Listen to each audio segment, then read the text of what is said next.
नमस्कार, स्वागत आहे तुमचं प्रिया किचनमध्ये। आज मी तुमच्यासोबत शेअर करते तांदळाच्या पिठापासून झटपट असे पापड कसे बनवायचे। हे पापड आहेत ते लहानापासून मोठ्यापर्यंत सगळे आवडीने खातील। करण्याची पद्धत अगदी सोपी आहे आणि अगदी मोजक्या साहित्यात हे पापड आहेत ते बनवून तयार होतात। आपण लगेच रेसिपीला सुरुवात करूया। हे पापड बनवण्यासाठी 1 वाटी इथे मी तांदळाचं पीठ घेतलंय। त्याच्यामध्ये 2 वाटी पाणी घालून घेऊया। तुम्ही कोणत्याही मापाचं प्रमाणाचं वापर केला तरी चालेल, त्यानुसारच तुम्हाला त्यामध्ये पाणी घालायचं आहे। 1 वाटी तांदळाच्या पिठीसाठी मी इथे 2 वाटी पाणी घालून घेतलं। त्यामध्ये गुठळे होऊन देऊ नका, अगदी एकसारखं मिक्स करत चांगलं मिश्रण आहे ते तयार करून घ्या। त्यानंतर आपण त्याच्यावरती प्लेट झाकून 10 मिनिटं पीठ आहे ते भिजून द्यायचं आहे। 10 मिनिटांनंतर आपण आता पीठ आहे ते शिजवून घेणार आहोत। ज्या भांड्यात आपल्याला पीठ शिजवायचं आहे त्यामध्ये पुन्हा 3 वाटी पाणी घालून घ्यायचं आहे। ज्या वाटीने आपण पीठ घेतलं होतं त्याच वाटीने पुन्हा आपल्याला 3 वाटी पाणी घालून घ्यायचं आहे।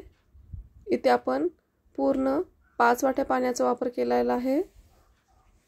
आता आपलं हे मिश्रण आहे ते पाण्यात ओतून घेऊया। आपण पिठी भिजवण्यासाठी 2 वाट्या, परत शिजवण्यासाठी 3 वाट्या, असे टोटल 5 वाटी पाणी वापरले। मिश्रण आहे ते चांगलं मिक्स करून घ्यायचं। त्याच्यानंतरच आपल्याला कढई आहे ती गॅसवरती ठेवून द्यायची आहे। सुरुवातीला गॅसची फ्लेम आहे ती हाय करून घ्या आणि एकसारखं ढवळत राहा, म्हणजे त्याच्या गाठी होणार नाहीत। आणि ज्यावेळेला पिठाला ह्या मिश्रणाला उकळी येईल त्यावेळेला गॅसची फ्लेम अगदी लो करून ठेवा। आणि तुम्ही बघू शकता थोड्या वेळाने आपलं मिश्रण आहे ते घटसर होत आलेलं आहे। आता गॅसची फ्लेम आहे ती लो करून घ्या।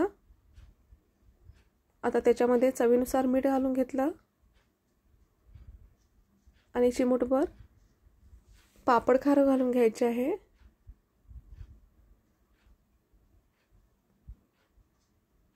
हे मिश्रण आहे ते आपल्याला 12 ते 15 मिनिट चांगलं शिजून द्यायचं आहे।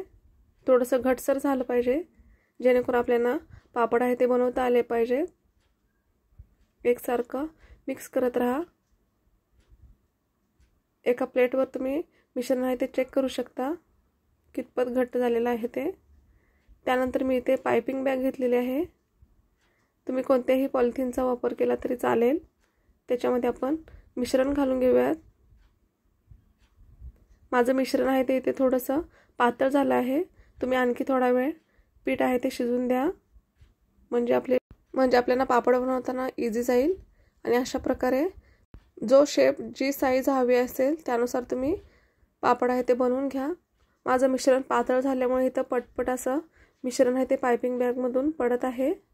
मी सांगितल्याप्रमाणे आणखी थोडा वेळ पीठ आहे ते चांगलं शिजून द्या, म्हणजे घटसर होईल आणि आपले पापड बनवताना अगदी सोपं जाईल।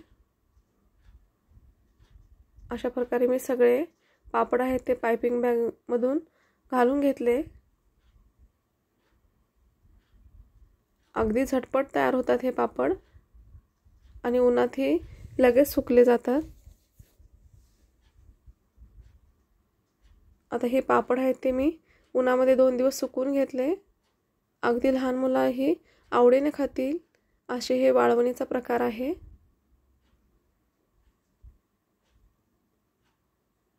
मी इथे सगळे पापड आहेत ते घालून घेतले। तुम्ही बघू शकता जो शेप हवा असेल तसा तुम्ही करून घ्या।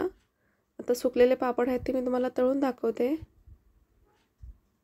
अगदी मस्त असे पापड आपले तयार होतात आणि खायला अगदी मस्त लागतात। तुम्ही घरी नक्की ट्राय करून बघा।